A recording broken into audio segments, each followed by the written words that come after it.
नसावं. जर आम्ही मग सालपट्टीला गेलो होतो. मग आलो आम्ही डेपोत. गती गती गती गती ते डेपोत लागली गाडी अमरावतीची. MS 12 27 55 अमरावती कदा लागलेली आहे. अमरावतीकडील प्रवाशांनी त्या गाडीमध्ये प्रवेश करावा.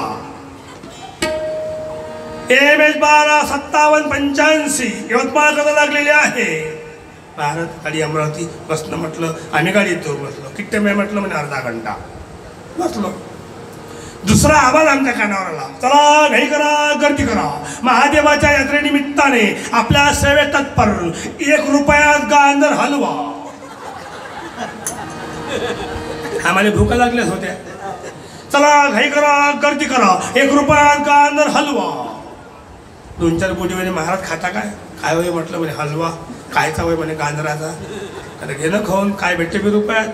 शेवा आहे म्हटलं. ते महादेवाचे भक्त असं म्हटलं तर सेवा आहे म्हटलं. असेल म्हटलं खाऊन घेऊ म्हटलं. साहेब म्हटलं येतो म्हटलं हलवा खाऊन. या म्हणे आम्ही खाल्ला म्हणे काल, तुम्ही या म्हणे खाऊन. काही आहे म्हणे गाडीले. गेलो आम्ही. 1 रुपयात गांजर हलवा, चला घाई करा, गर्दी करा. त्याला आम्ही 10 रुपये 10 जणांनी देऊन दिले. अंदर बसून गेलो. मस्त पंगत मांडली आम्ही अशी. त्याला बाळाले बरं होते म्हटलं. थोडी काही करे, चला घाई करा, गर्दी करा. मेलो जास्त काले गर्दी करतो. आम्हाला देणं पडेल राजा. आमची गाडी लागली आहे. मग काले गर्दी होऊन तो पाहतो काय तर प्लेट आहे म्हटलं. हलवा किती काय, गाजर काय, आम्हाला काही अंदर मैदान काय. आम्हाला लागलं म्हटलं भूक आपल्याला देऊन द्या आम्हाला. मग तो अंदर आला, तुम्हाला काय देऊ म्हणे. अरे गाजर हलवा आहे काय ना म्हटलं. मॅट झाले काय म्हणे, यात्रा आहे ना म्हणे, इथं गाजर हलवा असते काय म्हणे. तुस्त म्हणतं म्हटलं 1 रुपयात गाजर हलवा. मी काही मॅट आगा म्हणे, उठा म्हणे. मग उठलो बा. काय करू म्हटलं आता, हे दोऱ्यानं गाजर बांधले आहे ना म्हणे. हो म्हटलं, ते हलवा निघून जा म्हणे. आम्ही उठलो बाबा, ते गाजर हलवले, घराकडे आलो. अधिक लोकांनी म्हणे आम्ही गेलो 1 रुपयात गांजर हलवा. तर नुसतं गांजर हलवाचे एवढे पैसे कमावले बाबा. ह्या धंदा तुझे काय तुमचा आमचा. ह्या धंदा तुम्ही आम्हाला बंद करायचा आहे. लोकांना किंवा लोकांना फसवणूक करणं हे बंद करा. सर्व अपुले लोक हे, सकल लोक हे अपुले म्हणून प्रेम करी त्यावर सगळे प्रेम करी. तब बोले प्रभु के विलवाणी, तब बोले प्रभु के विलवाणी.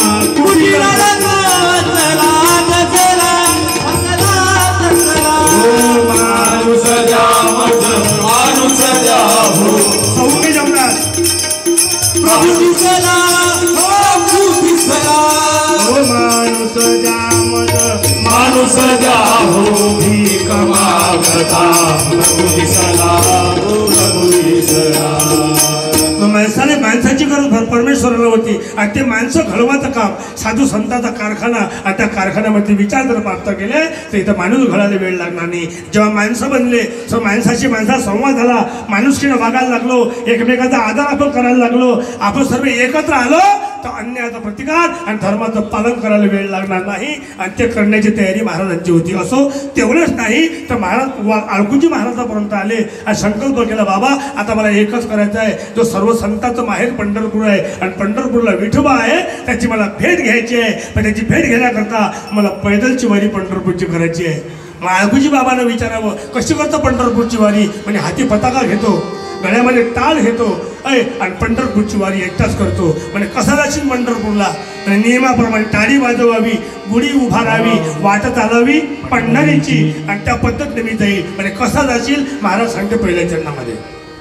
वाचे विठ्ठल गाईन हो, वाचे विठ्ठल गाईन. नाचत पंढरी, नाचत पंढरी, नाचत पंढरी, नाचत पंढरी गाईन. वाचे विठ्ठल गाईन, वाचे विठ्ठल गाईन, वाचे विठ्ठल गाईन. पंढरपूरची तयारी महाराजांनी केली. याचा अर्थ महाराजांना पंढरपूरच्या विठोबाची नामस्मरणाची आणि त्या वारीची आवडी होती. आणि म्हणून संकल्प केला होता, वाचे विठ्ठल नाचत पंढरी. हा असं म्हटलं काय रेल्वेत बसून जाईन, एसटीनं जाईन असं नाही म्हटलं. वाचे तर वाचे विठ्ठल गाईन नामस्मरण करण आणि नाचत नाचत पंढरपूरला जाईल. बरेच भक्त नाचून जातात. आधी दिंड्यामध्ये लोक असतात बाबाजी तर नुसतं नाचत जातात. हर्ष असतो, आनंद असतो आणि पंढरपूरची वारी करतात. मग पंढरपूरला जाऊन काय महाराज, तर महाराज पंढरपूरला गेले, संकल्प महाराजांना पुरा केला, तुम्ही आम्हाला वाचन भगवंतात नामस्मरण करा असं म्हटलं. काय वंदनी महाराजांना पंढरी जाऊ नका, विठोबाची पंढरपूरची वारी करू नका, आनंदी जाऊ नका असं म्हटलं का? नाही. वरतून तुम्हाला सांगितलं, ज्ञानेश्वराचं महत्व तुम्हाला सांगायचे प्रयत्न केले माऊलीचे.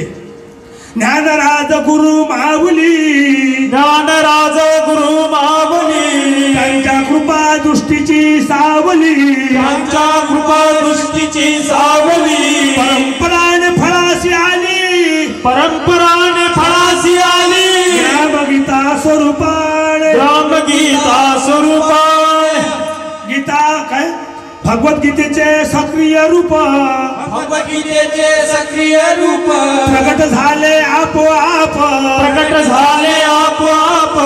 मग कशा करता प्रगट झाले? अर्जुना सम महाप्रताप, अर्जुना सम महाप्रताप, भावे म्हणून या. भावे म्हणून या. आजचा तरुण वर्ग सुद्धा अर्जुनासारखा बलवान असावा, आहे धर्माचं रक्षण करणारा असावा, अन्यायाचा प्रतिकार करणारा असावा, अशा तरुणाची गरज आहे. आणि त्या तरुणाकरता पोषक विचार त्या ग्रामगीतेमध्ये आलेले आहे. कशा करता? तरुण वर्ग एकत्र आणण्याकरता.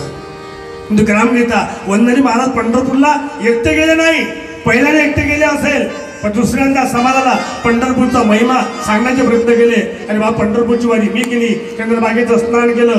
आणि तुम्ही आम्ही सुद्धा जा एकदा पंढरपूरला, करा चंद्रभागेचं स्नान. प्रश्न कोणता होता? चला हो पंढरी जाऊ जीवाचा, जीव लगा पाहू. चला हो पंढरी जाऊ, चला हो पंढरी जाऊ, जीवाचा जीव लगा पाहू, जीवाचा जीव लगा पाहू. भिवरे स्नान करून या, भिवरे स्नान करून या, संतापरी तुळशी लावू. चला हो पंढरी जाऊ, चला हो पंढरी जाऊ, जीवाचा जीव लगा पाहू, जीवाचा जीव लगा पाहू. म्हणजे वंदनी महाराज पंढरपूरची वारी करायचे, विठोबाचं महत्व समाजाला सांगायचे. अरे पाहिली पंढरीची महिमा, आणि सुख वाटे आत्मा. तुमच्या आमच्या सर्वांच्या आत्म्याला सुखाची प्राप्ती पाहिजे असेल तर चला हो पंढरी जाऊ.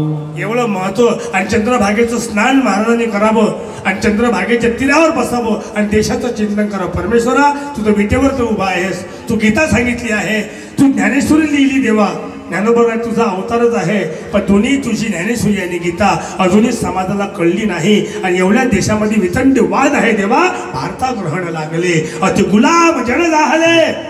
आणि याच्या बंधनातून या लोकांना तोडण्याकरता कोण येईन देवा, तुला या लागणार आहे. आता माझी इच्छा एकच आहे, ज्ञानेश्वरी अशीच ठेवायची आहे, गीताही आहे, पण दोन्ही याचे शब्द किंवा अर्थ कठीण असल्यामुळं समाजापर्यंत ज्ञान पोहोचत नसेल. माझी देवा इच्छा एकच आहे, तुला मी प्रार्थना करतो देवा, माझी इच्छा एकच आहे, ग्रामीण भागापासून सुरुवात करावी, आणि ते ग्रामीण भागात जशी भाषा आहे असे विचार पोहोचण्याचं कार्य मी करतो. पण विचार देवा ज्ञानेश्वरी आणि गीतेचे घेतो, फक्त त्याचं थोडंसं शब्दाचं परिवर्तन करतो.